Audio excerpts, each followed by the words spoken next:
Assalamualaikum warahmatullahi wabarakatuh. Bismillahirrahmanirrahim. Alhamdulillahirabbil alamin. Wassalatu wassalamu ala asyrafil anbiya wal mursalin sayyidina Muhammad wa ala alihi wa ashabihi ajma'in. Subhanaka la ilma lana illa ma 'allamtana innaka antal alimul hakim. Amma ba'd. Maha santri kuliah solusi spiritual rahimakumullah, moga-moga semua kita dirahmati Allah Subhanahu wa taala. Mari kita mulai pengajian ini dengan doa bersama. Moga-moga ilmu yang kita dapatkan malam ini adalah ilmu yang bermanfaat, ilmu yang diberkahi, dirahmati dan diridhoi oleh Allah Subhanahu wa taala, ilmu yang menjadi perantara keselamatan kita dunia dan akhirat. Amin ya rabbal alamin. Bismillahirrahmanirrahim. Allahumma anfa'na bima 'allamtana wa 'allimna ma yanfa'una wa zidna 'ilman nafi'a. Al-Fatihah. A'udzu billahi minasyaitonir rajim. Bismillahirrahmanirrahim. Alhamdulillahirabbil alamin. Arrahmanirrahim. Maliki yaumiddin. Iyyaka na'budu wa iyyaka nasta'in. Ihdinas siratal mustaqim siratal ladzina an'amta 'alaihim ghairil maghdubi 'alaihim waladdallin. Amin. Baik, sebelum saya beri kesempatan panjenengan untuk bertanya, moga-moga ada, saya akan menjelaskan dulu hal-hal penting berikut ini. Yang pertama, Ustadz, saat suami saya kecelakaan dan kemudian wafat, waktu itu saya ada pikiran, ada kerentek suara batin, jangan-jangan suami saya kecelakaan. Ternyata kecelakaan benar dan wafat. Ini apa takdir atau kesalahan saya batin kecelakaan? Baik, ini sangat spiritual ya. Tidak ada kuasa kita untuk membuat orang kecelakaan atau tidak, itu tidak ada. Apalagi sekedar batin. Jadi penyalahan batin enggak. Jadi kalau sudah terjadi, itu namanya qadha, keputusan Allah Subhanahu wa taala. Sudah, kita harus ridha, harus rela. Sebabnya apa? Banyak. Bisa karena ada kesalahan orang sehingga kita kena akibatnya. Misalnya orang nyebrang seenaknya, atau kesalahan kita karena ngantuk, atau karena kita tidak memperhatikan kiri kanan atau depan dalam hal nyetir atau sepeda motor atau mobil. Yang jelas sebab banyak. Mati satu ya, wafat itu satu, sebabnya banyak. Dan sebab itulah yang menjadi bagian ikhtiar kita, bagian. Jadi hukum kausal itu loh, hukum sebab akibat itu loh, sunnatullah itu loh, itu adalah bagian dari wilayah kita. Itu bukan seluruhnya menentukan, enggak ya, itu bagian kemampuan kita, hak kita untuk berusaha mencari sebab atau mendapatkan sebab. Tapi di balik itu ada namanya takdir. Takdir itu ketentuan Allah Subhanahu wa taala yang belum terjadi. Tolong tidak usah dibayangkan dengan pelajaran kemarin ini, saya dapat dari Al-Azhar, dari Mesir. Jadi masalah pemahaman takdir dan qadha itu yang pas secara bahasa dan secara aplikasi ya seperti ini. Menurut yang saya tahu, saya dulu juga belajar di pesantren, juga belajar iman pada takdir dan qada, itu belajar juga, tapi berbeda dengan yang saya dapatkan ketika saya ada di Al-Azhar. Jadi yang belum terjadi namanya takdir. Qaddara yuqaddiru takdirun, mengira-ngira atau menentukan berdasarkan kira-kira. Semua yang belum terjadi namanya takdir, sifatnya kira-kira, sifatnya opsional, sifatnya tawaran, sifatnya bisa berubah. Takdir itu bisa berubah. Maka Allah SWT menyatakan innallaha la yughayyiru ma biqaumin hatta yughayyiru ma bi anfusihim. Itu begitu. Allah SWT tidak berkenan mengubah nasib suatu kaum kecuali kaum itu berusaha mengubahnya. Ada hak mengubah. Kita ini ada hak untuk menawar takdir yang belum terjadi. Apa wujudnya kita tidak tahu juga. Suami penjenengan ini juga punya hak tawar takdir. Misalnya ya membaca bismillah sebelum berangkat, hati-hati ketika di jalan. Tapi usaha menawar takdir ini juga ada keterbatasan karena kita hamba Allah Subhanahu wa ta'ala.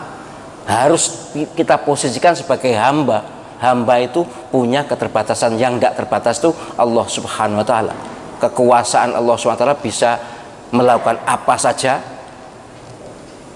sesuai dengan iradah dan kudratnya, kehendak dan kekuasaannya Allah Subhanahu wa ta'ala. Jadi sebelum terjadi namanya takdir, kita dipersilahkan untuk menawar, baik dengan usaha maupun dengan doa. Tapi begitu terjadi namanya qada, keputusan Allah SWT. Sebagai hamba harus rela menerima. Nek gak terima itu kalau oleh Allah SWT dalam hadis qudsi, wis uripo yang liya, golek pengiran liya gitu. Jadi nek gak ridho dengan keputusan Allah, ya sudah, cari penghidupan di tempat lain, di waktu lain, dengan Tuhan yang lain. Naudzubillah. Itu hadis sahih, hadis qudsi. Jadi kita ini sebagai hamba harus ngaku posisi kita sebagai hamba. Hamba itu yang lemah di depan yang maha kuasa. Memang punya otonomi, punya kemampuan untuk berusaha, punya kemampuan untuk doa, kemampuan untuk bergerak, kemampuan untuk memilih. Iya, sebatas sebagai hamba. Sekali lagi, kalau sudah terjadi harus ridho. Ridho yo terjadi, gak ridho yo terjadi. Kalau ridho, hati ini tenang, Allah Subhanahu wa ta'ala ridho. Kalau kita tidak ridho, hati gelisah dan Allah Subhanahu wa ta'ala tidak terima. Kan tidak enak toh. Jadi nek wis terjadi, enak atau tidak enak, ya kudu ridho. Memang untuk sampai kepada ridho 100% perlu proses. Itu juga keterbatasan hamba. Allah SWT maha maklum. Ditinggal mati bojone susah yo pantes, nek gak susah malah gak pantes, langsung ridho. Ndak. Nabi SAW ketika Ibrahim ibnu Muhammad SAW wafat juga menangis, meneteskan air mata. Nabi SAW ketika ditinggal wafat Siti Khadijah juga gelisah, sangat gelisah. Itu Nabi. Nek umatnya yo gelisah udah. Jadi sekali lagi, soal ridho sampai titik nol, sampai benar-benar 100%, itu perlu proses. Allah Subhanahu wa ta'ala memaklumi hambanya yang punya kemampuan terbatas untuk sampai ridho. Kadang-kadang ya cek suwi, ya cek macem-macem, cek mikir aduh ini, aduh ini, aduh gak usah lungo. Masa gak lungo ya tetap mati. Aduh tak gondeli ya tetap mati. Karena malaikat Israel sudah disiapkan untuk datang menjemput. Ya sudah. Jadi sekali lagi, apapun, bukan soal wafatnya suami atau istri, apapun kalau sudah terjadi namanya keputusan Allah, namanya qada. Qada itu keputusan, ya, qada. Kalau sudah begitu, tidak ada pilihan bagi hamba kecuali rela. Untuk rela memang butuh waktu, butuh proses, dimaklumi. Tapi pertama kali ada musibah, pertama kali ada masalah, ya jelas harus inna lillahi wa inna ilaihi raji'un. Bukan untuk orang mati saja. Ngucap inna lillahi wa inna ilaihi raji'un pesan orang mati tok, enggak. Segala hal yang menggelisahkan, segala hal yang disebut musibah, segala hal yang tidak enak, cepat-cepat istirja atau tarji. Inna lillahi wa inna ilaihi raji'un. Kami memang milik Allah subhanahu wa ta'ala dan kepadanya kita kembali. Jika ini kita lakukan, sikap ini, cara ini kita lakukan, ulaika alaihim salawatu min rabbihim rahmatu wa ulaika humul muhtadun. Coba orang-orang yang demikian ini akan mendapatkan sholawat dari Allah SWT. Sholawat itu rahmat dan keselamatan. Warahmatun dan rahmat, ya. Ini sholawat berarti maknanya keselamatan yang ini, karena ada penegasan warahmah dan rahmat. Wa ulaika humul muhtadun, dan orang demikian yang akan mendapatkan bimbingan dari Allah Subhanahu wa taala, petunjuk dari Allah Subhanahu wa taala. Enak kan?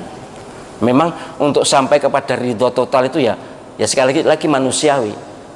Nek ditinggal suami atau istrinya langsung ridho itu malah mencurigakan. Ya harusnya ada bela sungkawa. Kalau perempuan malah diberi waktu oleh Allah SWT 4 bulan 10 hari. Mengapa? Karena Allah SWT maha tahu perempuan tuh lebih sensitif perasaannya. Ditinggal mati suami benar-benar bela sungkawa. 4 bulan 10 hari baru bisa reda, bisa lego. Nek wong wedok ditinggal mati suaminya langsung memeti ya